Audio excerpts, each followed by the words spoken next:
name is Shona Clark, and we're here today for the Naturopathic Legacies Project, the Elder Practice Interview Series. So, if you could please state your name and your profession. My name is Dr. Paul Epstein. I am a naturopathic physician. I specialize in what I call mindful healing and mind-body integrative medicine. And where do you practice, and how long have you been in practice? I practice in Westport, Connecticut, and I have been practicing for 32 years. I graduated in 1984 from the then National College of Naturopathic Medicine, which has since changed its name to the National University of Natural Medicine. And mostly now, I'm trying to give back, as I am here, to share what I've learned from my patients over the years, that the heart and soul of naturopathic medicine is alive and well. So I was inspired early on by the philosophical principles of naturopathic medicine. To treat the whole person, to treat the person as well as the disease, to treat the underlying cause, to engage the patient in their healing. That healing came from within, and to stimulate this vis medicatrix naturae. And I've been excited about that for my 32 years of practice. Doctor as teacher. I heard this phrase, give a person a fish, feed him for a day, teach him to fish, feed him for a lifetime. So I've always been interested in engaging people, for them to engage in what I call self-healing, a journey.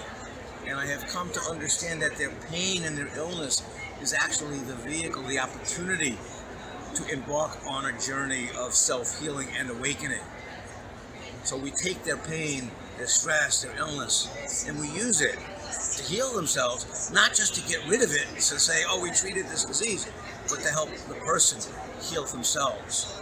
Another interesting thing to share, what inspired me, for those who may listen to this in terms of our philosophy and the legacy of our profession, was William Osler, an MD. It is just as important to know a person that has the disease as it is to know the disease that the person has. And so most of my career has been spent, who are you? Tell me your story, not just of your cells and your diagnosis and your symptoms and your pain and your illness and your disease. I need to know that. Tell me who you are. Tell me what makes you tick. And as I explored that more and more, I started seeing the mind-body connection is real. Another phrase from a teacher of mine, Kenneth Pelletier, a wonderful book in 1977, mind as healer, mind as slayer. And our ancestors, Lust and Lindlar, they spoke about the mind and spirituality as essential for supporting the organ systems of the body. And then William Osler said, this was also profound, the organs weep the tears the eyes cannot shed. So the body speaks the mind. So my inspiration is the basics of naturopathic principles. Treat the person, treat the whole, treat the cause. Healing comes from within. And the illness is our teacher and our opportunity. Not to be gotten rid of, not to be covered up, not the problem, it's the messenger. The pain is the teacher saying, please heal me. And what I've come to understand in my over 30-year career in mind, body, and imagery, and mindfulness, and various psychotherapies, and treating and healing trauma, underneath it all is a scared little girl or boy that feels helpless and says, please love me, please see me. That's what causes disease. That's what our patients want. Yes, they want this herb and this vitamin, and this diagnosis, and this test, and this treatment, and fix me and cure me and heal me. But at the core of what causes disease is the need for love, the need for connection, the need for an embrace. So I'm always sitting here at a conference, as I was a speaker here, and great doctors with brilliant information, but I sit in the audience sometimes loving the wonderful information, but there's another part of me screaming, what about the person? Where's the healing? Maybe they just need a hug and not more vitamin A, B, C, D, E, F, G, herb A, B, C, D, E, F, G, test A, B. Yes, but they may also need a hug. So as a mind-body doctor specialist, I'm treating the whole person. because we now know we have the science of psychoneuroimmunology and neuroplasticity and epigenetics, all affected by the mind and the heart, and psychosocial interventions and various mind-body therapies. So my passion, if you couldn't tell by now, is to have us as a profession integrate that with everything else we do, because it's all important. But I want us to trust the heart and the mind and the relationship as medicine, because it is. And everything I'm just sharing with you, this is not a time for me to give you a PowerPoint of the research and studies that everything I'm saying is scientific. Not only is it scientific, it's naturopathic. And it also helps support the healing process. So thank you for the opportunity to at least share a little bit of my passion and purpose as I get a chance to give my legacy of 32 years and more of trying to bring my approach. And for the doctors out there, the students out there, the challenge is each of you find what's your passion. What speaks to you about being a naturopath? What speaks to you about wanting to help other people in pain? And the only thing I want to say about that is, yes, we can help them in their healing. But don't have an approach necessarily to simply take away their pain. Have an approach that works with their pain while we're doing what we do to cure it, to engage in healing, to engage in the opportunity for wholeness, to, as I like to say, in the context of the legacy, I would like to leave one word for you to remember me by, which is the word remember, which is really what the healing is. And that's the legacy project. We're asking you to just remember what's in your heart and your mind that got you excited about our profession and wanting to help people heal. Remember Lust and Lindlar and our ancestors. And remember the patient. And most importantly, remember the little girl or boy in you that's the wounded healer, also saying, please love me, because I learned early on that a lot of my passion was, I need to fix them because I'm in pain, and if I get them better, then I'll be okay. Kind of like the codependent wounded healer. And as I started to recognize that in me, I started to be less anxious about having to fix the other person.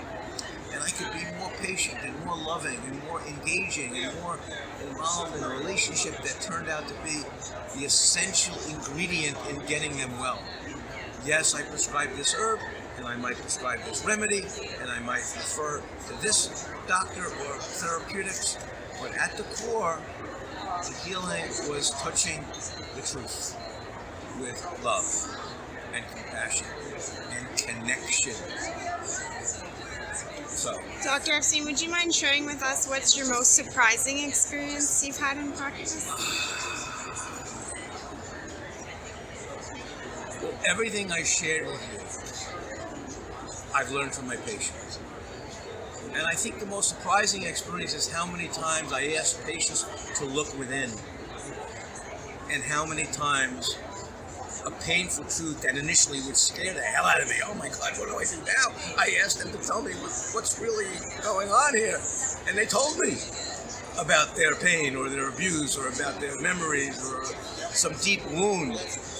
And what surprised me is they have the capacity to be with it if I will allow myself to sit with it, to embrace it, to give them space, to let them be, to create a healing environment. I don't rush in to either avoid that because it scares me or to have to fix it because, oh my God.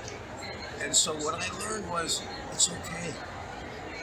You know, the wound that they come in with, the disease they come with, often does represent a deeper wound. And the healing of that is simply give it space. Remember it, embrace it, hold it, then do your treatments. But it needs to start with, it's okay. Give them space. So that surprised me because initially my energy of mind body was, I'm going to fix them with imagery and get them to meditate and help them deal with their stress. And so I was trying to cure them that way. And it took time for me to realize you can lead a horse to water, you can't make him drink. I can't fix people and I can't heal them. But I can gently guide them to touch their own truth, to be whole and remember their wounds, to touch it with mercy, and to be liberated by, it's okay, there's a part of me that needs love, and I'm going to embrace it. And oh my God, my heart disease is better, my cancer is better, my diabetes is better, my migraines are better, my hormones are regulating. With my herbs and my vitamins and my diets and my meditations, but the attitude and energy with which I'm doing my healing and curing is one of love and acceptance, not getting rid of and fixing. So that's what surprised me. The second thing is I didn't have to know the answer, because I felt very, very, very insecure, especially with the medicine I chose to specialize in, which was lift questions, don't have answers, hang out, give it space, see what's going on. And it was like, oh my God, what do I do? What do I do? What do I do? Okay, give him an herb, give him the remedy, find out what test to order, prescribe this diet. And I did those things too, but it wasn't necessarily touching the healing.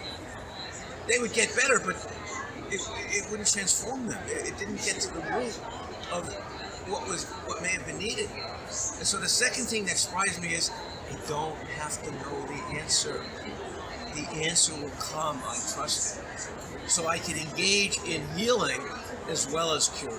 I could do what I needed to do to treat the condition and treat the disease, to treat the person with the disease. I also could engage in deeper connection of what the meaning of that illness or symptom was. And when you put the two together, naturopathic medicine is really, really powerful.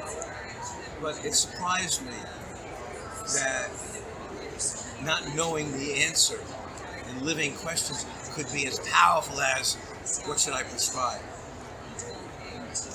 Last thing, and it kind of goes with her, it still surprises me. And I've had to learn how to be much more gentle and patient.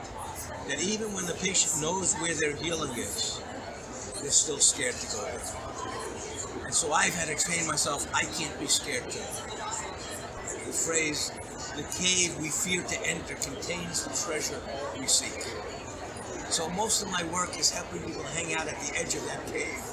And the day comes when the risk to remain closed becomes more painful than the risk to open. And the healing work is just hanging out there. And once they choose and they are ready to see that and open and choose it, they mostly don't need me anymore. That's the other surprising thing. The body-mind has its own healing energy. We really don't have to do anything except create the space and environment for it to happen. And so that's what I'm, had to stay with my own heart and follow my bliss and my truth about these things, because quite frankly, over the years, our profession has not necessarily emphasized these issues in the way that they spoke to me 35, 40 years ago. And what we've grown through with our latest research and pathways, which are wonderful for our medicines, I was still wanting us to not lose the essence and the art that medicine is a science and an art. And what's exciting for me, every one of these issues I'm talking about, the mind-body connection, childhood trauma, touching with mercy, the science is there. This is powerful medicine, getting at the real root of where disease comes from and how it starts. And it's so simple and amazing that what heals is love and presence. Is, like the baby's crying, what heals it? Pick it up. Don't figure out how do I get the baby to stop crying. First pick it up and then ignore it. Maybe you can try to see what's needed, but you gotta pick it up. You gotta hold it. You gotta embrace it. You gotta remember it. You gotta hold it in your heart. And it's medicine, I have to say that 1,000 times. Because in the context now, I'm speaking in the great hall of the vendor room with fantastic supplements and competing probiotics and competing essential fatty acids and competing glutathione supplements and alpha lipoic acid supplements and grapeseed extract supplements and the latest of the latest. Within that, I'm in the legacy booth, just sharing some what I think are very important deep truths for us not to forget. So, I wanted to add one more bit of sage advice from this elder for the legacy project, for my legacy, that I've learned over the years. To all the students and clinicians out there, who you are is as important as what you know. And how you be is as important as what you do. Your love, your caring, your compassion, your presence, your listening is medicine. It's powerful, powerful medicine, healing the body, heart, minds, and souls of your patients. Please recognize that truth. Who you are and how you be is medicine. Be your loving, compassionate, caring heart. Integrate that into all you do and be.